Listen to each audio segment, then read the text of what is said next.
নমস্কাৰ এই মুহূৰ্তত আহি পৰিছে ৰাতিপুৱাৰ কেইবাটাও গুৰুত্বপূৰ্ণ খবৰ। আজি হৈছে 9 জুলাই। গোটেই অসম তথা ভাৰতৰ বিভিন্ন প্ৰান্তৰ পৰা যুগুতোৱা হৈছে কেইবাটাও ডাঙৰ খবৰ।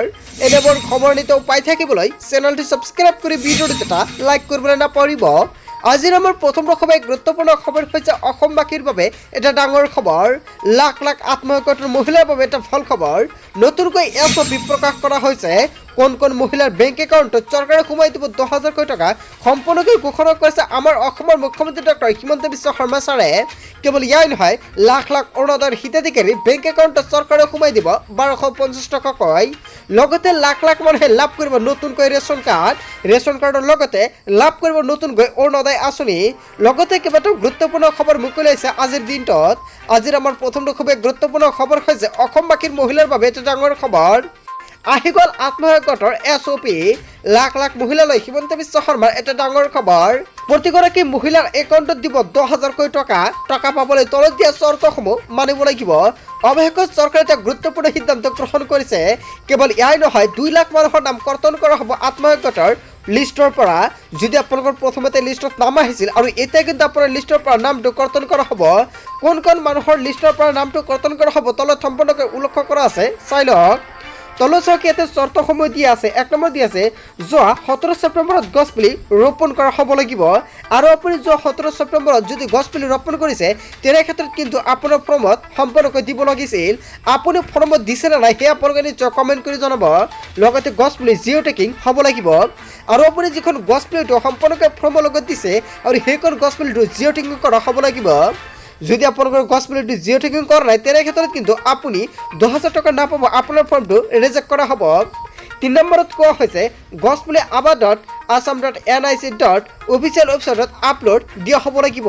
আৰু যদি আপুনি aba.assam.gov.in অফিচিয়েল ৱেবছাইটত আপলোড কৰিছে তেনে ক্ষেত্ৰত কিন্তু চৰকাৰে সম্পূৰ্ণকৈ এটা নিৰীক্ষণ কৰিছে। আৰু যদি আপুনি সম্পূৰ্ণকৈ দিছিলে তেনে ক্ষেত্ৰত কিন্তু আপোনাৰ নামটো কৰ্তন কৰা নহ'ব, আপোনাৰ লিষ্টৰ পৰা নামটো থাকিব আৰু আপুনি 10,000 কোটি টকা লাভ কৰিব। লগতে জেনেৰেল কাষ্টৰ মহিলাসকলৰ 3টাতকৈ অধিক সন্তান থাকিব নালাগিব। যদি আপুনি জেনেৰেল কাষ্টত বাস কৰি আছে আৰু আপোনাৰ 3টাতকৈ অধিক সন্তান আছে তেন্তে কিন্তু আপুনি নাপাব আত্মসহায়ক গোটৰ 10,000 কোটি টকা। লগতে টি কাৰ্ডৰ SC ST OBC কাষ্টৰ মহিলাসকলৰ 4টাতকৈ অধিক সন্তান থাকিব নালাগিব। আৰু যদি একেটা কেটেগৰীত হয় আৰু আপোনাৰ 4টাতকৈ অধিক সন্তান তেনে ক্ষেত্ৰত কিন্তু আপুনি নাপাব আত্মসহায়ক গোটৰ 10,000 কোটি টকা। এইকেইটা চৰ্ত মানি যদি আপোনালোকে সম্পূৰ্ণকৈ ফৰ্মটো ফিল কৰিছে তেনে ক্ষেত্ৰত আপুনি লাভ কৰিব 10,000 টকা। তাৰপিছত 6 নম্বৰত উল্লেখ কৰিছে, আত্মসহায়ক গোটৰ মহিলাৰ বয়স 18ৰ পৰা 59 বছৰ হ'ব লাগিব। কেৱল 7 নম্বৰত উল্লেখ কৰিছে, কেৱল মাত্ৰ গোটত নাম থাকিলেই নহ'ব, গোটখন ৰেজিষ্ট্ৰেশ্যন হ'ব লাগিব। আৰু যদি আপোনাৰ আত্মসহায়ক গোটখন ৰেজিষ্ট্ৰেশ্যন নাছিলে তেনে ক্ষেত্ৰত কিন্তু আপোনালোকে সকলোৱে লাভ কৰিব 10,000 কোটি টকা। চ' বন্ধু বান্ধৱীসকল, আত্মসহায়ক গোটৰ মহিলাসকলৰ বাবে এইখিনি সৰু এটা গুৰুত্বপূৰ্ণ খবৰ মুকলি আহিছিলে। যদি এইকেইটা 7টা নিয়ম আপোনালোকে সম্পূৰ্ণকৈ চৰ্তকেইটা মানিছে তেনে ক্ষেত্ৰত আপোনাৰ একাউণ্টত চৰকাৰে সোমাই দিব 10,000 কোটি টকা। লগতে আপোনাৰ বেংকৰ লগত আধাৰ কাৰ্ডখন লিংক থাকিব লাগিব। যদি আপোনাৰ বেংক একাউণ্টৰ লগত আধাৰ কাৰ্ডটো লিংক নাই তেনে ক্ষেত্ৰত আপুনি আগষ্ট মাহৰ 1 তাৰিখৰ আগতে কৰি লওক, কিয়নো আগষ্ট মাহৰ পৰা কিন্তু আত্মসহায়ক গোটৰ মহিলাৰ বেংক একাউণ্টত 10,000 কোটি টকা সোমাবলৈ আৰম্ভ হৈ যাব। কিয়নো অসমৰ মুখ্যমন্ত্ৰী ডক্টৰ হিমন্ত বিশ্ব শৰ্মা ছাৰে নিজ মুখে ঘোষণা কৰিছে। সম্পূৰ্ণকৈ লাইভত আন এটা ভিডিঅ'ত আপোনালোকক সম্পূৰ্ণকৈ দেখুৱাই দিম। বন্ধু বান্ধৱীসকল, আপোনালোকে নিশ্চয় জানিলে আত্মসহায়ক গোটৰ এটা গুৰুত্বপূৰ্ণ আপডেট মুকলি হৈছে। লগতে যদি আত্মসহায়ক গোটৰ মহিলাসকলৰ বাবে কিবা কিবি জানিবলগীয়া আছে নিশ্চয় আপুনি কমেণ্ট কৰিব, নিশ্চয় সম্পূৰ্ণকৈ জনাই দিম। তাৰপিছত অসমবাসী ৰাজুক জনাইছো আমাৰ 2 নম্বৰটো খুবেই গুৰুত্বপূৰ্ণ খবৰ। লগতে এটা ডাঙৰ খবৰ, অসম চৰকাৰে এটা গুৰুত্বপূৰ্ণ সিদ্ধান্ত গ্ৰহণ কৰিছে। লাখ লাখ মহিলা আৰু পুৰুষৰ বেংক একাউণ্টত চৰকাৰে সোমাই দিব টকা। অসম চৰকাৰৰ নতুন পদক্ষেপ। আজি সোমাই দিলে লাখ লাখ মানুহৰ বেংক একাউণ্টত টকা। 500ৰ পৰা আৰম্ভ কৰি 1,500 টকালৈকে সোমাল টকা। কোনবোৰ মানুহে পালে এতিয়া আপুনি চাই লওক। আপুনিও লাভ কৰিব পাৰিব চৰকাৰৰ এই অভিলাষী আঁচনিৰ টকা। তলত চাওক, ইয়াতে স্কিম ডিটেইলছ সম্পূৰ্ণকৈ উল্লেখ কৰা আছে।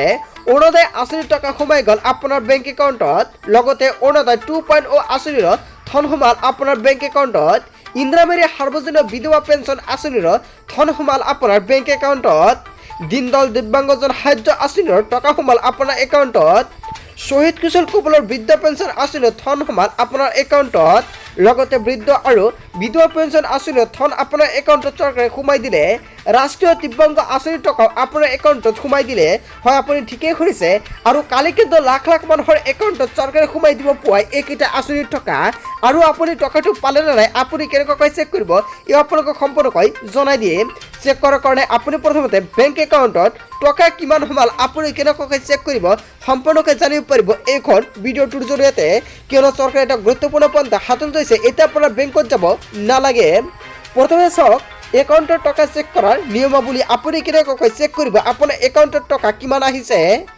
1 নম্বৰত কোৱা হৈছে অপেন এনি ৱেব ব্ৰাউজাৰ। আপোনাৰ মোবাইল ফোনৰ পৰা গুগল বা ক্ৰম যিকোনো এটা ব্ৰাউজাৰ অপেন কৰিব। অপেন কৰি আপুনি চাৰ্চ কৰিব PFMS, এইখিনি লিখি আপুনি চাৰ্চ কৰিব। যেতিয়া আপুনি চাৰ্চ কৰিব, চাৰ্চ কৰাৰ লগে লগে বহুকেইটা অপশ্যন আহি যাব। আপুনি 3 নম্বৰত সম্পূৰ্ণকৈ উল্লেখ কৰা থাকিব। চাওক ইয়াতে সম্পূৰ্ণকৈ লিখা আছে you look public financial management system dashboard. আপুনি তাত এনেকুৱাকৈ এটা অপশ্যন দেখা পাব। আৰু অপশ্যনটো দেখা পোৱাৰ পিছত আপুনি click on know' your payment বুলি এটা অপশ্যন দেখা পাইছে। আপুনি জাষ্ট সেইখন ন' ইয়ৰ পে'মেণ্ট বুলি এটা অপশ্যন তাতে আপুনি ক্লিক কৰিব। ক্লিক কৰাৰ লগে লগে তলত চাওক ইয়াতে সম্পূৰ্ণকৈ উল্লেখ কৰা আছে আপোনালোকৰ ওচৰতে অপশ্যন আহিব ফাইণ্ড ইয়ৰ বেংক নেম। আপোনাৰ বেংকৰ নামটো চাৰ্চ কৰিব লাগিব ওপৰত। আৰু বেংকৰ নামটো যেতিয়া আপুনি চাৰ্চ কৰিব, চাৰ্চ কৰাৰ পিছত তাতে উল্লেখ কৰা থাকিব ইণ্টাৰ ইয়ৰ একাউণ্ট নাম্বাৰ। আপোনাৰ যোনখন বেংক একাউণ্ট আপুনি লিংক কৰিছে আপোনাৰ আধাৰ কাৰ্ডৰ লগত, সেইখন বেংক একাউণ্ট নাম্বাৰটো আপুনি বহাই দিব। বহাই দি দিয়াৰ পিছত আপুনি কনফাৰ্ম, আপুনি আকৌ একাউণ্ট নাম্বাৰটো বহাই দিব লাগিব। একাউণ্ট নাম্বাৰটো বহাই দি দিয়াৰ পিছত তলত চাওক ইয়াতে কনফাৰ্ম একাউণ্ট নাম্বাৰটো দি দিয়াৰ পিছত টাইপ কেপচা। আপোনাৰ তলত কেইটামান কেপচা দেখা পাব 1 2 বা MN এনেকুৱাকৈ এটা কেপচা দেখা পাব। জাষ্ট আপুনি কেপচা কেইটা তলত বহাই দি দিব। বহাই দি দিয়াৰ পিছত click on send OTP on registered mobile number. আপোনাৰ আধাৰ কাৰ্ডৰ লগত মোবাইল নাম্বাৰটো লিংক থাকিব লাগিব। যদি আছে আপোনাৰ মোবাইলত OTP আহিব আৰু OTPটো আপুনি বহাই দি দিব। বহাই দি দিয়াৰ পিছত আপুনি ছাবমিট বাটনত ক্লিক কৰিব। ক্লিক কৰাৰ লগে লগে show' all scheme payment on the screen. আপোনালোকৰ মোবাইল ফোনত সম্পূৰ্ণকৈ আহি যাব আপোনাৰ একাউণ্টত আজি কিমান টকা সোমালে। চ' বন্ধু বান্ধৱীসকল, আপোনালোকে নিশ্চয় জানিলে যে অহা 10 জুলাইত যিসকল ব্যক্তিৰ একাউণ্টত টকা সোমাব আপুনি বেংকত নোযোৱাকৈ আপুনি কেনেকুৱাকৈ চেক কৰিব পাৰিব ঘৰতে বহি সম্পূৰ্ণকৈ জানিলে। যদি লাইভ প্ৰুফ আপোনালোকে চাব বিচাৰে নিশ্চয় আপুনি কমেণ্ট কৰি জনাব। আপোনালোকৰ একাউণ্ট নাম্বাৰটো দি দিব, নিশ্চয় আপোনালোকক আন এটা ভিডিঅ'ত সম্পূৰ্ণকৈ জনাই দিম। তাৰপিছত অসমবাসী ৰাইজক জনাইছোঁ আমাৰ 3 নম্বৰটো খুবেই গুৰুত্বপূৰ্ণ খবৰ, লগতে এটা ডাঙৰ খবৰ। অসম চৰকাৰে এটা গুৰুত্বপূৰ্ণ পন্থা হাতত লৈছে।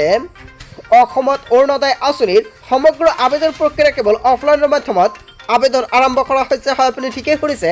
যদি আপুনি অৰুণোদয় আঁচনি আবেদন কৰিব বিচাৰিছে তেন্তে আপোনাৰ বাবে এটা ভাল খবৰ। অসমত অৰুণোদয় আঁচনিৰ সমগ্ৰ আবেদন প্ৰক্ৰিয়া কেৱল অফলাইন। হিতাধিকাৰীসকলে নিজ নিজ গাঁও পঞ্চায়তৰ কাৰ্যালয়ৰ জৰিয়তে অফলাইনত আবেদন কৰিব লাগিব। তেওঁলোকে তলত উল্লেখ কৰা পদক্ষেপসমূহ অনুসৰণ কৰিব পাৰে। আৰু সম্পূৰ্ণকৈ তলত দেখা পাইছে এইকেইটা নিয়মত আপুনি আবেদন কৰিব পাৰিব অৰুণোদয় 3.02। কোন ব্যক্তিসকলে আবেদন কৰিব পাৰিব, লগতে আপোনাৰ কি কি ডকুমেণ্ট লাগিব। এইকেইটা ডকুমেণ্ট এতিয়া আপুনি সংগ্ৰহ কৰক। আধাৰ কাৰ্ড, পেন কাৰ্ড, অসমৰ বাসস্থান, বেংক একাউণ্ট, লগতে বেংকৰ পাছবুক, 2খন ফটো, মোবাইল নম্বৰ, লগতে ৰেচন কাৰ্ড, আয়ৰ প্ৰমাণপত্ৰ, লগতে আত্মঘোষণা প্ৰপত্ৰ, পৰিচয় পত্ৰ, ভোটাৰ ID কাৰ্ড, বয়সৰ প্ৰমাণপত্ৰ আৰু এইকেইটা নথিপত্ৰ আপোনালোকৰ প্ৰয়োজন হ'ব। আৰু এতিয়ালৈকে অৰুণোদয় আঁচনি 3.0 আবেদন আৰম্ভ হোৱা নাই। চৰকাৰৰ ফালৰ পৰা চৰকাৰী কোনো আপডেট অহা নাই। আৰু ইয়াৰ কেৱল আবেদন প্ৰক্ৰিয়া আৰম্ভৰ যোগ্যতা এনেকুৱাকৈ আপুনি আবেদন কৰিব পাৰিব। হয় বন্ধু বান্ধৱীসকল, চৰকাৰে কিন্তু সম্পূৰ্ণকৈ উল্লেখ কৰিছে অৰুণোদয় 3.0টো অতি শীঘ্ৰেই আবেদন প্ৰক্ৰিয়া আৰম্ভ কৰা হ'ব। আৰু এইকেইটা নথিপত্ৰ এতিয়া আপুনি সংগ্ৰহ কৰি ৰাখক, কিয়নো চৰকাৰে যেতিয়া নতুনকৈ অৰুণোদয় 3.0টো আবেদন প্ৰক্ৰিয়া আৰম্ভ কৰিব লগে লগে আপুনি আবেদন কৰিব পাৰিব। আগষ্ট মাহৰ পৰা অৰুণোদয় আঁচনিটো আবেদন কৰাৰ বাবে সম্পূৰ্ণকৈ আৰম্ভ কৰিব বুলি চৰকাৰে উল্লেখ কৰিছিলে। এতিয়া যদি আৰম্ভ কৰে নিশ্চয় আপোনালোকক সম্পূৰ্ণকৈ জনাই দিম। চ' বন্ধু বান্ধৱীসকল, গোটেই অসম তথা ভাৰতৰ বিভিন্ন প্ৰান্তৰ পৰা যুগুত হৈছে কেইবাটাও গুৰুত্বপূৰ্ণ খবৰ। এনেবোৰ খবৰ নিতেও পাই থাকিবলৈ চেনেলটি ছাবস্ক্ৰাইব কৰি ভিডিঅ'টিত এটা লাইক কৰিবলৈ নাপাহৰিব। চ' থেংক ইউ ফৰ ৱাচিং ফুল ভিডিঅ'।